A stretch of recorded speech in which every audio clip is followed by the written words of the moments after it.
সুপ্রভাত, শুভ সকালের শুভেচ্ছা সঙ্গে অমৃত কথার এক ঝলক নিয়ে চলে এসেছি আপনাদের কুমকুম দিদি। তো আজ আমি বলবো ঠাকুরের কথা, স্বামী অখণ্ডানন্দের স্মৃতি সঞ্চয়ন থেকে। ঠাকুর কি বলেছেন সেটা উনি খুব সুন্দরভাবে আমাদের সামনে তুলে ধরেছেন অখণ্ডানন্দজি। মন বিক্ষিপ্ত হতো না, তবু ঠাকুর শেখাচ্ছেন, দেখ ধ্যান করতে করতে এদিক ওদিক গেলে তখন মনোযোগে জপ করবি খুব ভালো করে। তাতেও না হলে জপের ওপর ঝোঁক ছেড়ে দিয়ে মন যেভাবে চায়, যেদিকে যেতে চায় সেইভাবে ধ্যান করবি। এভাবেও জপ থাকবে আর ভেতর ভেতর ধ্যান থাকবে। ভাববি হৃদয় মন্দিরে ইষ্ট দেবতা রয়েছেন, তাকে সুন্দর শান্ত হাসি হাসি মুখ, এই তাঁর আরতি হচ্ছে প্রদীপ দিয়ে, কর্পূর দিয়ে, ফুল দিয়ে, চামর দিয়ে, আরতি যেন আর ফুরোই না।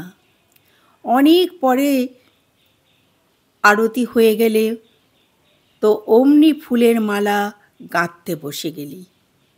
এই সব সুন্দর সুন্দর ফুল যেমন দেখতে তেমনি সুগন্ধ। বড় বড় জুঁয়ের গোড়ে মালা, আরও সব কত রকমের ফুল এলো। এই তাঁর পাদপদ্মে মুঠো মুঠো পদ্ম ফুল অঞ্জলি দিচ্ছিস। রক্তপদ্ম, শ্বেত পদ্ম, পদ্ম ফুল নিঃশেষে ফুরিয়ে গেল, তো জবা আরম্ভ হলো, জবা স্তূপ হয়ে গেল। তারপর আরও সব ফুল, সাদা ফুল, নানাবিধ ফুল, একটার পর একটা, শেষ হতে দিবিনি। ফুলের পর এলো ফলমূল, মিষ্টি নানাবিধ। বেশ করে সাজিয়ে নিবেদন করছিস। এই রকম করে মনটা লাগিয়ে রাখতে হয়। মনের গতি বিষয় ভোগের দিকে গিয়ে রূপ, রস, গন্ধ, শব্দ, স্পর্শ, সেই ভোগটা ভগবানের সঙ্গে, ইষ্টের সঙ্গে করলে তার দোষ কেটে যায়।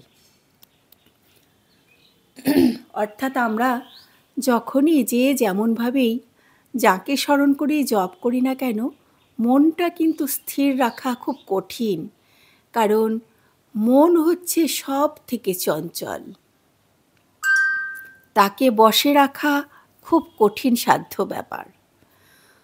তো এক হতে পারে, হয় তুমি মনটাকে বশ করো, করে ধ্যান জপ করো, না হয় তো তুমি মন যে দিকে যেতে চাই যাক না, তুমি তখন এই বাস্তব জগৎ নিয়ে ভাবো।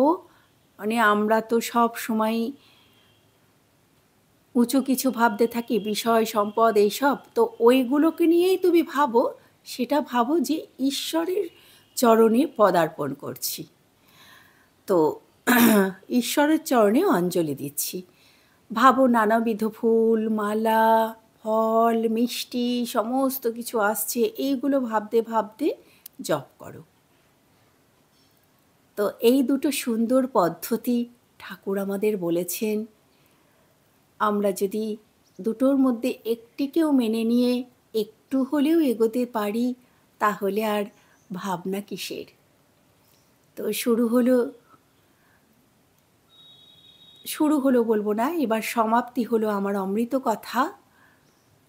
আজকের মতো আসি, আবার চলে আসবো কোনো একদিন এমন সুন্দর অমৃত কথার ঝলক নিয়ে। ততক্ষণে আপনারা খুব ভালো থাকুন, সুস্থ থাকুন, এটাই আমার কাম্য।